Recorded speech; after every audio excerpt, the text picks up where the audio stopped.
सपना साकार करने के लिए सबसे जरूरी है सही कोच का होना। चुनिए अमोल कासर्स कॉमर्स एकेडमी को और करें अपने 11th 12th CA/CSE/CMA का सपना साकार। Download the app now.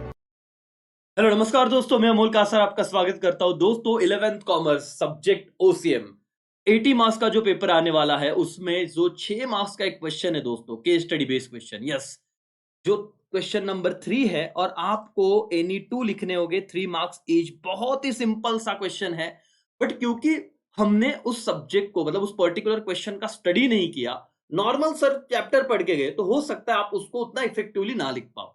इसीलिए इस पर्टिकुलर लेक्चर में आपको क्या मिलेगा, तो आपके सारे मतलब फर्स्ट से लेके 8 लेसन के सारे केस स्टडी बेस्ड क्वेश्चन जो आपके एग्जाम में आ सकते हैं, मैं सब समझा दूंगा। और आप पूरा लेक्चर देखोगे तो आपको सब समझ जाएगा, ये मेरी गारंटी है। पॉइंट नंबर 2 दोस्तों, अगर आप घर पे लिख रहे हो, कहीं मतलब रिवीजन करते हो कि सुन रहे हो लेक्चर, तो मैं चाहूंगा कि अगर आप यूट्यूब पे ऑलरेडी आपने पहले भी स्पीड बढ़ा के लेक्चर देखे होंगे, 1.5 तक आप ये लेक्चर स्पीड बढ़ा के देख सकते हो। अगर आपको जल्द खत्म करना है और बहुत टाइम है तो आप आराम से देखिए, कोई दिक्कत नहीं। पॉइंट नंबर 3, अगर आप चैनल पे न्यू हो तो जरूर, आपको पसंद आए तो लाइक कीजिएगा, सब्सक्राइब जरूर कर दीजिएगा, क्योंकि आपको ये चैनल बहुत हेल्पफुल रहने वाला है। और नासिक में हो तो गाइडेंस के लिए जरूर मिले। दोस्तों शुरू करते हैं लेक्चर। बहुत ही सिंपल सा ये क्वेश्चन है, इसको समझना पड़ेगा और लिखना कैसे है ये आपको समझ जाएगा। तो प्लीज एंड तक इस लेक्चर को देखिए। सबसे पहले मैं चैप्टर 2 से शुरुआत करूंगा, क्योंकि सर मैंने आपको कहा है chapter number 1, chapter number 2, chapter number 4 और चैप्टर नंबर 5, ये 4 चैप्टर अगर आप अच्छे से करते हो तो 80 में से आप लोगों के 60 प्लस या 70 प्लस मार्क्स तो कहीं नहीं गए, ट्रस्ट मी। तो सर सेकंड चैप्टर के हम केस स्टडी बेस्ड क्वेश्चन करते हैं, फिर फर्स्ट चैप्टर पे जाएंगे, सो ऑन। आठों 8 चैप्टर के हमें खत्म तो करना ही है सर। पढ़ते कैसे सर, चलो बिना समय गवाए, सबका ध्यान अब होना चाहिए स्क्रीन पे। आपकी स्क्रीन, मैं और आप, हम 3 लोग मिलके इस सब चीजों को कंप्लीट कर देंगे और अपने सारे दोस्तों तक शेयर करना मत भूलना इस वीडियो को। चलो एवरीबॉडी, चलो पे अटेंशन। सर पहला है, बंदे का नाम देखिए, सोनू पंत नाम का एक बंदा है जो परचेस कर रहा है grocery material every month from nearest क्या नंदूलाल ग्रोसरी शॉप से। यहाँ पे कुछ कीवर्ड है सर, ध्यान से देखना। हर मंथ वो बंदा परचेस कर रहा है, एवरी मंथ, राइट। और किससे परचेस कर रहा है? नंदूलाल भाई से। एंड और क्या है sir, Sonu Pant also purchase wheat rice pulses in bulk for whole year, पूरे साल भर का एक ही बार वो खरीद रहा है। किससे sir? Gore and sons market yard से। तो यहाँ पे 3 लोगों के नाम आए सर। सबसे पहला नाम आया सोनू पंत जी का, फिर नाम आया नंदूलाल एंड ग्रोसरी, आपको दिख रहा है, एंड देन नाम आया गोरे एंड सन्स। 3 मार्क्स के लिए 3 सवाल। पहला सवाल, हु इज होलसेलर? मुझे पता है मोटे मोटे तौर पे हर बच्चे को पता चल गया है सर, होलसेलर तो सर गोरे एंड सन्स है। क्यों? क्योंकि इससे लमसम में इन्होंने क्या किया है, प्रोडक्ट को बेचा है। बट लिखे कैसे? अब दोस्तों ध्यान से सुनिए कैसे लिखना है आपको। पहला तो एकदम सिंपल पॉइंट, आप लिखोगे आंसर, आप लिखोगे wholesaler is one who engage in wholesale trade. पहला पॉइंट खत्म। वाह सर, क्या लिखा है? होलसेलर मतलब वो बंदा जो होलसेल ट्रेड में मतलब एक्टिविटी में इन्वॉल्व होता है। अरे वाह, देखो ये मैं ये बता रहा हूं कि इसमें कुछ एक्स्ट्रा नहीं पढ़ना था, रटना नहीं था, ये लिखने की कला है सर। आपको लगता है अरे बच्चे क्या लिखते हैं इतना, हमको तो लिखने नहीं आता। आप एक स्ट्रक्चर को समझिए आंसर को। Wholesaler is one who engage in what बेटा, wholesale trade. He buys goods from manufacturer. ये बहुत सिंपल है, ये लाइन तो आपको लर्न हो ही जाएगा। देखो 3 लोग होते हैं ना, सेकंड चैप्टर में हमें देख रहा है। पहले गुड्स बनाने वाला, दैट इज मैन्युफैक्चरर। इससे ज्यादा क्वांटिटी में गुड्स कौन खरीदता है? होलसेलर। और होलसेलर किसे बेच देता है? रिटेलर।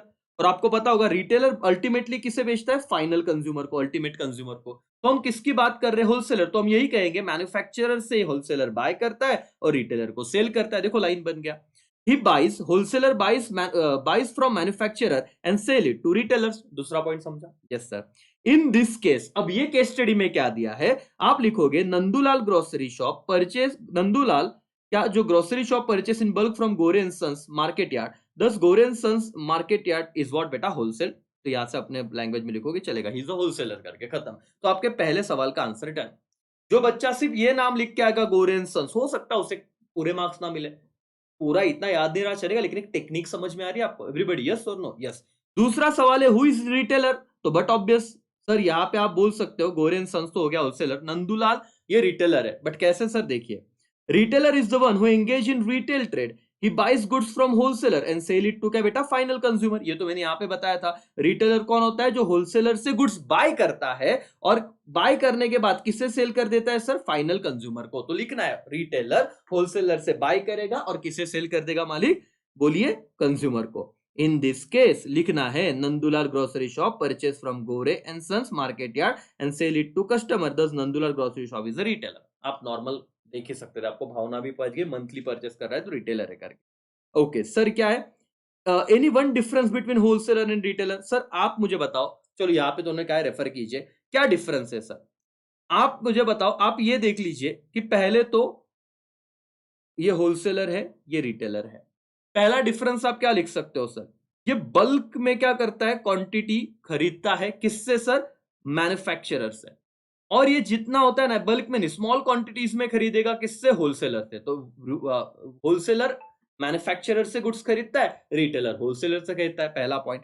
दूसरा, होलसेलर किसे सेल करता है सर? वो सेल करेगा रिटेलर को, और रिटेलर किसे सेल करेगा सर? फाइनल कंज्यूमर को। यस और नो दोस्तों? तो यहां पे आप कुछ अपने मन से देखो, दो पॉइंट, आप दो तीन पॉइंट में आपको जितना डिफरेंस आ रहा है लिख दीजिए, कोई दिक्कत नहीं, आपके 3 में से 3 मार्क्स बन गए। Question number 1 done, chapter number 2 का। एवरीवन समझा? बोलो यस और no? Yes sir. Okay sir, दूसरे सवाल पे आइए और समझिए क्या कहा है। अनुराग एक बंदा है, वो सेल कर रहा है गुड्स जापान में। देखो इंडिया से बाहर गुड्स भेज रहा है, और क्या इंपॉर्टेंट वर्ड है? सेल। और याद रखना बेटा, सेल जब करेंगे आउट ऑफ कंट्री तो उसे हम एक्सपोर्ट कहते हैं, ठीक है। Kavita buying goods from USA, whereas, तो कविता देख लेते हैं सर। कविता ने बाई किए गुड्स, अदर कंट्री से बाई किए तो इंडिया में गुड्स आएंगे। तो जब सेल करते हैं तो एक्सपोर्ट है, और जब बाई करेंगे तो क्या कहेंगे? इंपोर्ट करके। Whereas Ganesh buying raw material from South Africa and after processing sell finished goods to Malaysia। तो सर एक कंट्री से क्या किया? बाय किया, और उस पे प्रोसेस करके दूसरे कंट्री को सेल किया। तो दोस्तों जरा समझिए, इस कंसेप्ट को पहले मैं समझा देता हूं और फिर आप आंसर बहुत अच्छे से कर पाओगे। जरा समझो सर, क्योंकि मार्क्स ऐसी बात है सर, एक बार समझ लिया तो टेंशन नहीं रहेगा। ये सपोज इंडिया है, ठीक है बेटा। अगर इंडिया ने, मतलब मैंने कहीं से गुड्स बाय किए ना फ्रॉम अदर कंट्री, तो बाय कर रहा हूं, इंडिया में आ रहे, तो इसे मैं क्या कहूंगा सर? इंपोर्ट। Very good. अगर मैं किसी और कंट्री को सेल कर रहा हूं सर, सेल कर रहा हूं, तो इसे मैं क्या कहूंगा? एक्सपोर्ट। लेकिन सर मैं बाय करके उस पे प्रोसेस करते, देखो मैंने क्या किया? जापान से बाय किया, ये पोर्ट पे ये गुड्स, इस पे प्रोसेस किया और मलेशिया को सेल कर दिया। इंडिया में मैं लेके नहीं आया, मैंने क्या किया? बाय किया, प्रोसेस किया और सेल कर दिया। इंडिया में लाया नहीं, पोर्ट पे उस पे पैकेजिंग चेंज किया और बेच दिया करके। तो सर इसे क्या कहते हैं? इंट्रेपोर्ट ट्रेड कहते हैं सर।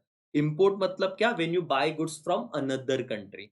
एक्सपोर्ट मतलब क्या? When you sell goods to another country. और इंट्रेपोर्ट ट्रेड मतलब क्या दोस्तों? ये तीनों सवाल पूछे देखो, और एकदम सिंपल है, मेरे साथ ही खत्म हो जाएगा। इंट्रेपोर्ट ट्रेड मतलब क्या? एक कंट्री से बाय किया, उस पे प्रोसेस किया और दूसरे कंट्री को क्या कर दिया? सेल कर दिया। इसे क्या कहेंगे? इंट्रेपोर्ट ट्रेड। अब देखो, और आप टेक्स्ट बुक लेके बैठो तो सारे तो खत्म हो ही जाएंगे।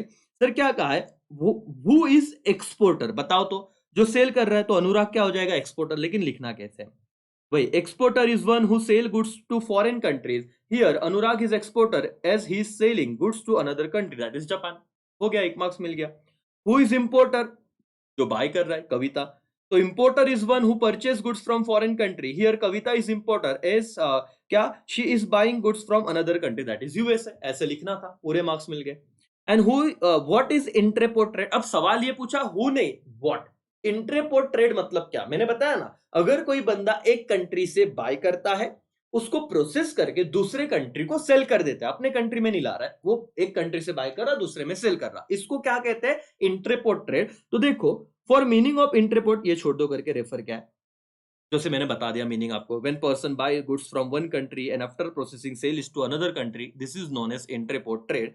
And in this case, Ganesh is engaging in entrepot trade. He is buying raw materials from one country, that is South Africa, and sell finished goods to other country, that is Malaysia. That's why Ganesh is doing entrepot trade करके। खत्म, done हो गया sir. दो सवाल चले गए हमारे यहाँ पे केस स्टडी पे, और दो ही थे इसमें। तो चलो दूसरा चैप्टर खत्म सर। हाँ, चैप्टर नंबर 2 खत्म। अब चैप्टर नंबर 1 के भी हम देख लेंगे करके, कोई दिक्कत नहीं है, ठीक है, मतलब जितना हो। यस सर, चलो, मतलब ये दो सवाल में किसी को कोई डाउट? Everyone clear? चलो अब हम ना रैंडमली ये वाला क्वेश्चन देखते हैं सर, और समझते हैं कि इसमें क्या क्या है। और सारे सर टेक्स्ट बुक के, ये तो आप लोग जाइए और समझिए कि कैसे, देखते रहिए और पढ़ते रहिए। जयसुख ऑयल मिल प्रोड्यूस रिफाइंड ऑयल, ठीक है सर, एक बंदा है जो रिफाइंड ऑयल को प्रोड्यूस कर रहा है जयसुख करके। The entire production purchase by Rupesh oil depot, और जयसुख ने जितना भी बनाया ना वो किसने परचेस कर लिया, रुपेश भाई ने। Who in turn sell it to various retailer, और वो अलग अलग रिटेलर को बेच देता है। जो मिसेस प्राची है उन्होंने 2 kg परचेस किया फ्रॉम बालाजी ग्रोसरी आइडेंटिफायर। कितना सिंपल है, ऑलरेडी ये चीज देखो, तुम एक बार कंसेप्ट क्लियर करोगे ना तो इसमें ज्यादा लर्न नहीं करना पड़ेगा। उन्होंने कहा होलसेलर कौन है, रिटेलर कौन है और कंज्यूमर कौन है। मुझे बताना कंज्यूमर कौन रहेगा, सर प्राची। क्यों सर, 2-2 kg का बेचने के लिए थोड़ी ना खरीदा रहेगा, बट ऑब्वियस खुद के सेल्फ कंजम्पशन के लिए खरीदा होगा, तो प्राची हो जाएगी कंज्यूमर। आंसर देख लो। अच्छा, रिटेलर कौन है, रिटेलर बालाजी ग्रोसरी वाले रिटेलर हो जाएंगे। क्यों सर, क्योंकि वो 2-2 kg फाइनल कंज्यूमर को बेच रहे, वो रिटेलर हो जाएंगे। और होलसेलर कौन है sir, wholesaler Rupesh oil depot हो जाएंगे, क्योंकि रुपेश ऑयल ना अलग अलग रिटेलर को स्मॉल स्मॉल क्वांटिटी में बेच रहे। तो आंसर तो आपको मिल गया सर। अब देखिए होलसेलर मतलब क्या। Wholesaler is one who purchase goods in large quantity from producer and sells in small quantity to retailer. ये समझो sir. Who is wholesaler? Wholesaler is the person who purchase goods in large quantity from, बोलो wholesaler किससे खरीदेगा, manufacturer से या producer से। कोई भी वर्ड लिखा तो भी चलेगा, इन्होंने यहाँ पे प्रोड्यूसर वर्ड लिखा है। मैन्युफैक्चरर आपने प्रोड्यूसर लिखा तो भी चलेगा, कोई दिक्कत नहीं है करके। समझा एवरीबॉडी, यस और नो, यस सर करके। तो यहाँ पे वो किसी से भी खरीद सकता है, और वो किससे बेचेगा सर स्मॉल क्वांटिटी में, रिटेलर को। In this case Rupesh oil depot is wholesaler, it purchase refined oil in large quantity from Jaysukh and sell it to various retailer. खत्म हो गया, आपको बाकी तो केस स्टडी दिखना था जो था। रिटेलर क्या sir, retailer is one who purchase goods from wholesaler and sir direct some time directly from producer होता है, लेकिन आप ऐसे ब्रैकेट में लिखो मत, आप यही लिखो कि होलसेलर से परचेस करता है and sell it smaller quantity to final consumer. In Balaji grocery retailer as it purchase refined oil from Rupesh and sell it to क्या बेटा, कंज्यूमर, मतलब जो बंदी आई थी उनके। और कंज्यूमर कौन है sir, consumer purchase goods from retailer in small quantities for his personal consumption. In this case Mrs Prachi consume as consumer as she purchase refined oil Balaji grocer in smaller quantity 2 kg, इसलिए उसे क्या कहा जाएगा, consumer कहा जाएगा। Sir अपने word में लिखा तो भी चलेगा, लेकिन तीसरा क्वेश्चन का आंसर डन। और आप ज्यादा स्पीड पे देख रहे हो तो कोई दिक्कत नहीं करके। चलो दूसरा केस स्टडी बेस्ड सवाल दोस्तों। Pranav steel manufacturer in India. Okay चलो ध्यान दो, अभी ये केस स्टडी आप पहले एक बार रीड कर लो तो क्या क्या आपको समझता है। चलो क्विक क्विक क्विक। ओके क्या आपने रीड कर लिया दोस्तों, चलो ध्यान दो क्या कहा है सर, यहाँ पे पढ़ते हैं। Pranav is tin manufacturer in India, mister Jack of England sell goods to जो फ्रैंक कॉर्पोरेशन है जो नॉर्थ अमेरिका में है, एंड मिस्टर विलियम्स जो यूएसए में जो अलग अलग गुड्स को बाय कर रहे हैं फ्रॉम ब्राजील। सर अब ध्यान दीजिए, थोड़ा कंफ्यूजिंग आपको लग सकता है लेकिन बहुत ही सिंपल है एट द सेम टाइम। आप थोड़ा इस पे गौर कीजिए। आपको सवाल पूछा है कि इंपोर्टर कौन है, मैन्युफैक्चरर कौन है और एक्सपोर्टर कौन है। अब मुझे बताइए, आंसर तो बिना पढ़े आपको समझ रहा होगा। इंपोर्टर मतलब कौन, जो गुड्स अपनी कंट्री में रहकर किसी दूसरे कंट्री से क्या करता है सर, बाय करता है। मतलब मैंने खरीदा किसी से, परचेस किया तो मैं इंपोर्टर हो गया। मेरी कंट्री से अगर मैंने सेल किया दूसरे कंट्री को तो उसे क्या कहा जाएगा, एक्सपोर्टर। और मैन्युफैक्चरर जो गुड्स को बनाता है। अब अगर मैं बात करूं इंपोर्टर की, तो importer is one who purchase goods and services from another country, ठीक है। In this case there are 2 importer. ये बहुत इंपॉर्टेंट क्वेश्चन है दोस्तों, इसलिए ध्यान दो। कौन से 2 इंपोर्टर हैं, mister Williams of USA as import as an importer he buys various goods from Brazil, another country than his country, that is जहां पे वो रहते हैं रेसिडेंट है। और Frank corporation in north Mrs Frank corporation in north America is also an importer as the corporation purchase goods from mister Jack of England. तो देखो दोस्तों, यहाँ पे इन दोनों को देखो जो मैं बात कर रहा हूं। पहला तो सर ये फ्रैंक, क्या कहा, mister Jack England sell goods to mister Frank. अब आप कहोगे सर ये कैसे हुआ, हमको थोड़ा समझ में नहीं आया। अब दोस्तों ये जैक भाई है, ये जैक भाई इंग्लैंड में रहते हैं और इन्होंने फ्रैंक कंपनी को, कॉर्पोरेशन को क्या किया, गुड्स सेल किया। तो मैं ऐसे उल्टा भी बोल सकता हूं ना कि फ्रैंक कॉर्पोरेशन ने गुड्स बाय किए। अबे ठोक लो, पे अटेंशन। जैक ने इंग्लैंड में रह के गुड्स सेल किए किसको, मिसेस फ्रैंक कॉर्पोरेशन को। तो जैक के एंगल से वो एक्सपोर्ट होगा, हम देखेंगे कि वो एक्सपोर्ट में आएगा। लेकिन फ्रैंक तो इंपोर्टर है ना, उन्होंने गुड्स खरीदे ना क्योंकि उन्होंने बेचे, तो इंपोर्टर में फ्रैंक का नाम क्यों आया, समझा क्या। यस दूसरा, and Williams USA buys various goods from Brazil. तो ये भी समझ गया सर, विलियम ने बाय किया, तो इसका आप आंसर तो दे दोगे, लेकिन इसका याद रखना इंपोर्टर कितने, 2 इंपोर्टर है। राइट बेटा? Yes. Who is manufacturer? Manufacturer is one who produce और manufacture the goods, in this case Pranav, mister Pranav from India, ये क्या बेटा मैन्युफैक्चरर है, तो ये सिंपल सा था। एक्सपोर्टर कौन है सर? एक्सपोर्टर हमको पता है कि जो सेल करता है गुड्स एक कंट्री से दूसरे कंट्री में, तो सबसे पहले जैक का आंसर आपको पता चल जाएगा क्योंकि उन्होंने फ्रैंक को सेल किया हुआ है। दूसरा आंसर समझना जरूरी है, person from Brazil who sell goods to mister Williams from USA. तो जो अपने कंट्री से दूसरे कंट्री में गुड्स सेल कर देता है उसे हम एक्सपोर्टर कहते हैं। दैट्स ऑल मालिक, आंसर डन। तो 4 केस स्टडी बेस्ड क्वेश्चन हमने कर लिए सर, 15 मिनट का ही समय गया है, कोई ज्यादा बहुत बड़ी बात नहीं है। लेकिन थर्ड क्वेश्चन चैप्टर को मैं स्किप करके फिलहाल फोर्थ चैप्टर पे जाऊंगा जो बहुत इंपॉर्टेंट है। तो फर्स्ट, सेकंड, फोर्थ, फिफ्थ ये 4 चैप्टर पहले मैं करवा दूंगा।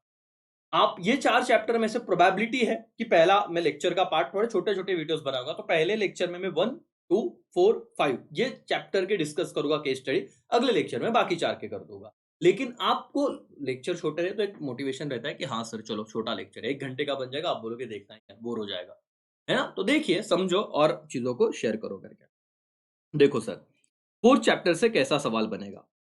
मिस्टर रघु या Raghunath is running business from last 30 years, 30 सालों से बिजनेस चला रहे हैं।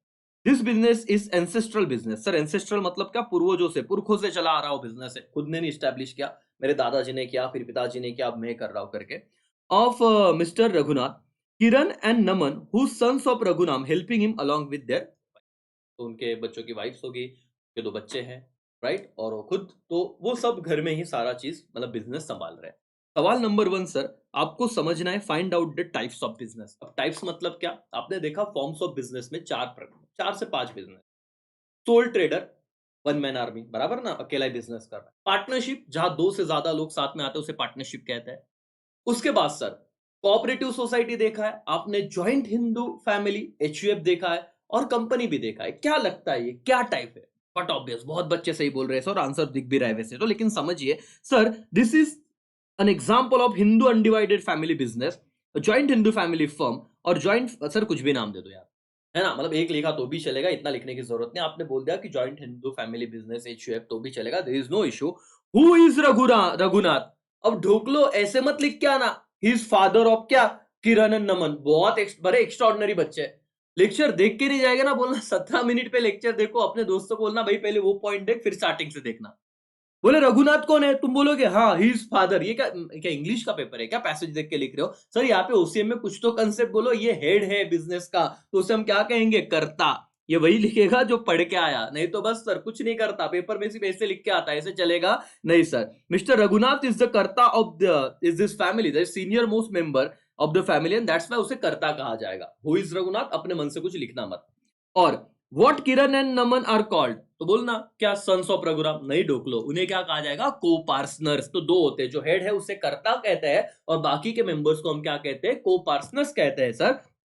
किरण and Naman are coparceners in the business, and that's why, क्योंकि अदर मेंबर जो काम कर रहे हैं उनके साथ वो हेड नहीं करके, हेड को तो कर्ता कहते हैं। क्या पहला आंसर डन हो गया बेटा? ये पढ़ोगे तो समझेगा, बहुत सिंपल था, लेकिन आपको देखो को पार्टनर्स का स्पेलिंग देख लो, और कर्ता तो पता है, कोई दिक्कत नहीं सर। और एक छोटी सी बात बता देता हूं, लाइबिलिटी के एंगल से कर्ता का लाइबिलिटी अनलिमिटेड होता है, लिख लो कहीं पे, और को पार्टनर्स का लाइबिलिटी लिमिटेड होता है, और ये चैप्टर बहुत इंपॉर्टेंट है आपके लिए दोस्तों। Second question, mister Sawant a chartered accountant by profession, अस्ता, and mister Tambe architecture by profession are running क्या बेटा? Firm namely ST firm in Nagpur. तो सावंत के नाम से एस ले लिया, तांबे के नाम से टी ले लिया, दोनों ने एक फर्म चालू कर दिया। पहला सवाल, identify business in above example. तो याद रखना, आपको आइडेंटिफाई टाइप्स या नेचर पूछ रहे तो क्या पूछ रहे सर? वो सोल ट्रेडर है, पार्टनरशिप है, कंपनी है, एचयूएफ है, क्या है? तो आप क्या बताओगे sir? This is what? Partnership. It is partnership business where mister Sawant and mister Tambe who two business partner, जो साथ में आके एक बिजनेस कर रहे हैं, व्हेन 2 और more person come together, right, business करने के लिए, उसे हम पार्टनरशिप कहते हैं। Comment on it. अब बोलोगे क्या लिखोगे सर? बोले कमेंट ऑन इट। अब क्या कमेंट करोगे करके? अच्छी बात है सर, अच्छा बिजनेस करे, प्रॉफिट कमाए, घर वालों का ख्याल रखे, ऐसा नहीं, क्या रखना है देखो। Mister Sawant and mister Tambe have come together for the purpose of business, they have agreed to share profit and losses in the business, the name of the firm ST firm and is located in Nagpur. तो sir ये क्या था comment? मतलब वही तो उठा के लिख रहे sir. Okay, and the liability of both Sawant and तांबे इज अनलिमिटेड। ये इंपॉर्टेंट था दोस्तों, क्योंकि आपको पता है कि पार्टनरशिप के केस में लाइबिलिटी क्या होती है? अनलिमिटेड होती करके, इतना सिर्फ याद रखना। क्या आपको क्लियर समझा? कमेंट ऑन इट मतलब क्या कमेंट करना है सर? सिंपल, आधी पूरी चीज वही उठाई, सिर्फ एक पॉइंट ऐड किया कि लाइबिलिटी अनलिमिटेड होता है। Which two profession are mention here? Sir अभी क्या बताओ? The two profession mention in this example, one is chartered accountant and architecture. अब देखो, ये ऐसे सिंपल सवाल है जो 3 में से 3 मार्क्स देंगे कि नहीं देंगे। आप ओसीएम का टेंशन मत लो सर, डिस्टिंग्विश 12 मार्क्स के लिए है, ये 6 मार्क्स का सवाल है, 20 मार्क्स के ऑब्जेक्टिव है, तो 20 और ये 18, 38 मार्क्स तो यहीं पे आपका पास ही हो गया। कॉलेज वाले 20 मार्क्स देंगे वो अलग से, तो फेल तो कोई नहीं होगा, उसका टेंशन मत लो करके। 11th मतलब बहुत बार हम सोच रहे थे यार 11th के लेक्चर रिकॉर्ड करें या ना करें, बच्चे पर सीरियस हो गए या नहीं हो गए, लेकिन एग्जाम नजदीक आ गई है। बट एक बार देखो तो आपको फील आएगा, ओसी सिंपल है अगर समझा तो करके। राइट, तो एग्जाम्पल क्या था सर कि प्रोफेशन क्या है दिया है ना सर, एक चार्टर्ड अकाउंटेंट के प्रोफेशन है और आर्किटेक्चर है प्रोफेशन है। तुम देखते रहते भाई क्या बोला है उन्होंने, नाम लिख के आते बच्चे नहीं सर। ओके दोस्तों, चीजें आगे बढ़ रही है। अब आप लोग देखिए नेक्स्ट चैप्टर पे हम लोग पहुंच गए हैं। विल ट्राई कि मैक्सिमम चीजों को हम कवर करने की कोशिश करें इस पर्टिकुलर लेक्चर में, और देखते हैं कितने क्वेश्चन हमारे हो पाते हैं करके। ओके ओके ओके है सर, बहुत सारे क्वेश्चन है। ठीक है,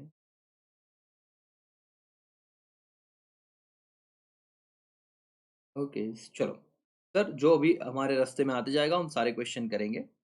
चलो ध्यान दो अभी यहाँ पे, everyone please pay attention. Sir अब आप समझो, ये वो वाले चैप्टर है जहां पे शायद आप थोड़ा अपना ध्यान कम कर सकते हो कि सर कैसे करना है, करे या ना करे, लेकिन समझिए। इंटरनेशनल क्लोथिंग कंपनी, अब समझना क्या है इंटरनेशनल मतलब, सर इंडिया की नहीं बाहर की रहेगी। International clothing company wishes to invest in India by starting their production unit.